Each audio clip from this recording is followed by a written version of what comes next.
ભરૂચના દાંડિયા બજાર ખાતે આવેલ પ્રસિદ્ધ સ્વામિનારાયણ મંદિરમાં શ્રી કૃષ્ણ બળદેવ અને રેવતીજીનો 181મો પાટોત્સવ શ્રદ્ધા અને ઉત્સાહભેર ઉજવાયો હતો। સ્વામિનારાયણ મંદિર ખાતે પાટોત્સવની છેલ્લા કેટલાય દિવસથી તડામાર તૈયારીઓ ચાલતી હતી। શ્રી કૃષ્ણ બળદેવ અને રેવતીજીના 181મા પાટોત્સવ માટે વિશેષ ધાર્મિક કાર્યક્રમનું આયોજન હાથ ધરાયું હતું। રવિવારની સવારથી જ પાટોત્સવને લઈ મંદિરમાં શ્રદ્ધાળુઓની ભીડ જોવા મળી હતી।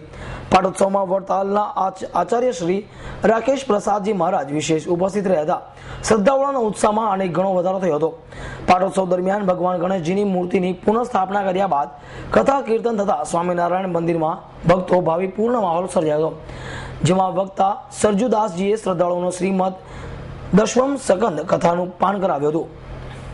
કૃષ્ણના સ્વરૂપની અંદર લીન થયો, દેવોએ પુષ્પ વૃષ્ટિ કરી બાલ પ્રભુના પરાક્રમને વધાવ્યો। બોલીએ શ્રી બાલ કૃષ્ણલાલ કી જય। કંસના કારાગૃહમાંથી વસુદેવ દેવકીને મુક્ત કર્યા છે।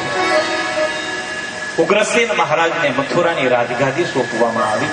ભગવાન શ્રી કૃષ્ણચંદ્ર વિદ્યાધ્યયન માટે સાંદીપનીના આશ્રમમાં પધારે છે।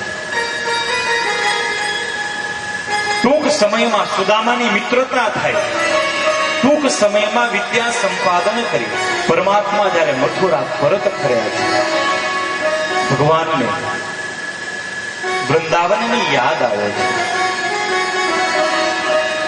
વૃંદાવનની યાદ આવતા પરમાત્મા પત્ર લખવા બેસે છે।